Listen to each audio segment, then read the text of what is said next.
WWE's pay-per-view calendar can be a source of frustration at times due to their insistence on scheduling gimmick match-based events whether or not there are actually matches worthy of them. A Hell in a Cell match should take place when two rage-filled sociopaths are so teeming with hostility towards one another that flesh-ripping is the only answer, not simply because it's a Sunday in October. But give us a needless Hell in a Cell match over the following entries on this list. Sometimes matchmakers and promoters come up with match types that are so convoluted, so demented, so void of logic that they enter into a realm of their own. In other words, their imaginations run just a little bit too wild. The matches depicted in the following list all actually happened. Somebody thought them up, somebody else approved of them, and then they went and drug tested the wrestlers instead of themselves, because life without irony is just not possible. So the next time you're sitting through another uninspired trick or street fight on the annual Halloween SmackDown, remind yourself that things could always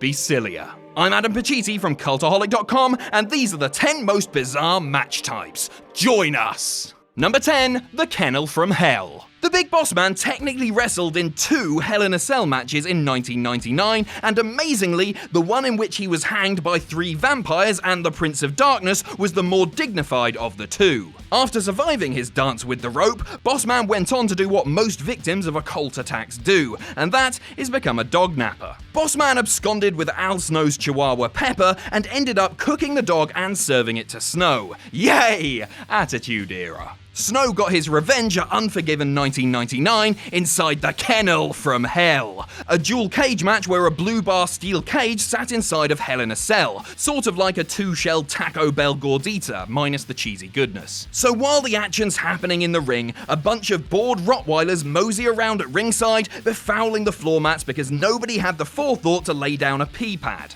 Al Snow managed to escape both cages to win the match, while several dogs expressed their elation by humping each other. Number 9, the King of the Mountain. When TNA first began to embed itself into the pro wrestling landscape, it needed to do a few things in order to stand out, differentiating themselves from WWE. WWE didn't have a 6-sided ring, so TNA will have one. WWE doesn't push cruiserweights, so they created the X Division. WWE didn't treat Jeff Jarrett like the second coming of Bruno Sammartino, but hell, TNA sure can. And WWE keeps their ladder matches simple, so TNA went the opposite route. Enter the King of the Mountain match, a 5-man reverse ladder match with a ringside penalty box. In order to win, you had to pin at least one opponent, gain possession of the belt, land on Park Lane, remove the wrench ankle without touching the sides, kick a field goal, answer the final Jeopardy question, waffle Colonel Mustard with the candlestick, job to Jeff Jarrett 3 times, sink 3 battleships, obtain your GED, send Ross a photo of you holding up a Cultaholic sign from your $7 front row seats at Stomping Grounds,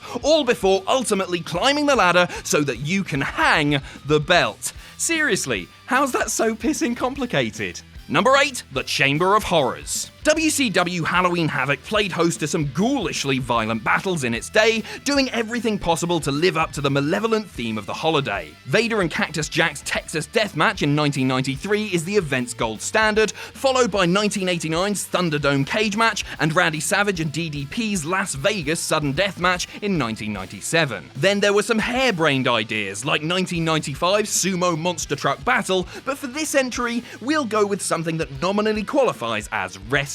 8 men, including Sting, Vader, and the future Razor Ramon, had an alleged brawl inside the Chamber of Horrors, a steel cage with openings wide enough to fit a Buick through. Weapons adorned the cage, which was the right idea. Had it been a Halloween-themed version of War Games, that would have been fine. But no! They had to lower an electric chair midway through the match, and you had to electrocute an opponent in order to win, and poor Abby T. Butcher was the victim of said state of shock. Oh, and did we mention that this was the opening match? Number 7, King of the Road. 30 years after Roger Miller released his downbeat single of the same name, about a proud hobo living opportunity to opportunity, WCW staged a King of the Road match at their inaugural uncensored pay-per-view, pitting Dustin Rhodes against the former Demolition Smash, who was now portraying a loudmouth truck driver called the Blacktop Bully. And in an unintended nod to the King of the Road song, both men were left looking for work after the match was broadcast. The match did not take place in a ring, but rather in the back of a moving 18-wheeler truck, which hauled itself down a bunch of back roads while the two hit each other with bales of hay. The object was to climb to the top of the trailer and sound off a horn for the win, which is at least easier to understand than the Undertaker Shane Vince lockbox storyline. Both Rhodes and the Bully bladed during the match, a violation of WCW policy at the time, and thus were both fired afterward. Dustin would, however, land on his feet months later, earning a name that we'd never forget. Number 6, the Great American Turkey Hunt. We rib Vince Russo for various ideas and concepts that were born of his brainstorms, but the thing most intertwined with his wrestling legacy are pole matches. Viagra on a pole, Pinata on a pole, Machete on a pole, Danny Trejo's character Machete on a pole while holding a machete, a year's supply of Pop-Tart filling on a pole. Vinny Roo loved his pole matches. But this particular pole match didn't come under his watch. It took place in the AWA when the company was long in ruins. As part of the ill-fated Team Challenge series, veteran Colonel De Beers battled longtime underneath wrestler Jake the Milkman Milliman in a match where an uncooked turkey hung from a pole, and in order to win, you had to retrieve it. Not to use as a weapon, but given the state of the AWA in 1990, that turkey was probably their pay. De Beers technically claimed the plucked foul following a ref bump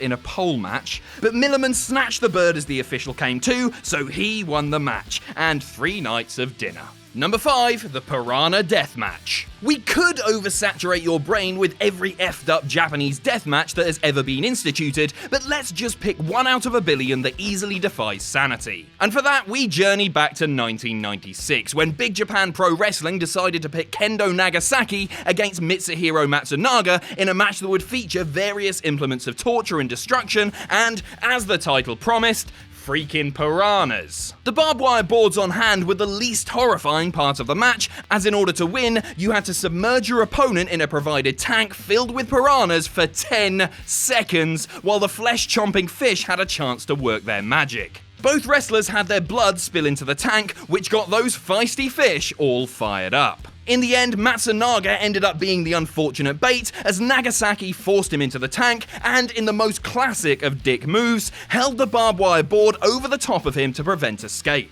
Worse yet, Matsunaga didn't even get a free turkey for his troubles. Number 4, Falls Count Anywhere, WWE style. I mean, Falls Count Anywhere matches are hard to screw up, aren't they? 2 individuals fight without boundaries, and the match can end anywhere, be it a ring, a public restroom, Blacktop Bully's truck, one of the airships on Super Mario 3, whatever. One fall to a finish at any location, and there are no rules otherwise. Leave it to WWE to gunk that up at WrestleMania 10 by having Randy Savage and Crush settle their score in a Falls Count Anywhere match, where the pinned victim had 60 seconds to return to the ring, and if they did, the match would resume. It couldn't just be a garden variety brawl without limits. Oh no, WWE had to make it their own, much in the same way that Fergie makes a national anthem her own.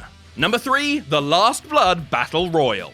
Really, making fun of TNA's reverse battle royals is beating a dead horse at this point. It's actually easier than that. It's as easy as being within 7,000 miles of a horse. So let's look at a stranger battle royal, one that doesn't get all that much attention. In September 1991, Tri-State Wrestling, the spiritual predecessor to ECW, held an impressive-looking card in Philadelphia that included Owen Hart, Cactus Jack, Terry Funk, and the original Sheik. It also staged a 14-man battle royal in which the object was not to throw opponents out of the ring, but rather to make the other 13 men bleed. Yes, blood in wrestling, ostensibly used to add drama to a heated fight, was merely used here as a means of eliminating local talents from the evening's opening match. That's more than a dozen blade jobs spilling blood simply for the sake of it. Only 2 of the competitors, Sabu and the match winner the Sandman, went on to any kind of fame in the business. Number 2, the Punjabi prison match. So what happened here was there was some big fancy cocktail party somewhere in Manhattan,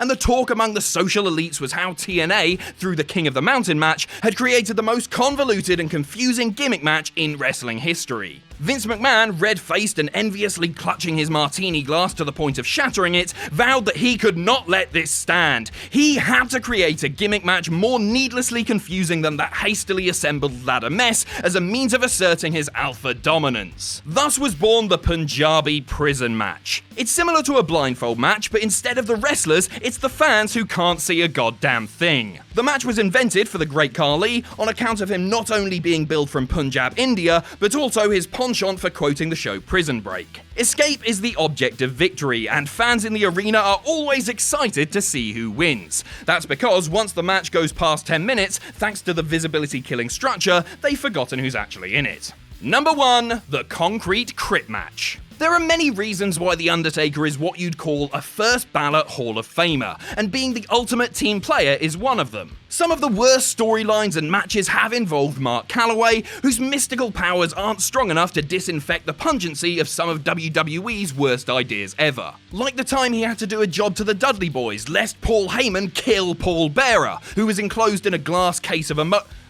concrete. Yes, definitely the second thing. Now this begs some obvious questions, like, was this legal? Couldn't the cops have saved Paul Bearer? How did Bearer even get into this predicament? Who sanctioned this match? How did any of this happen? Why did any of this happen?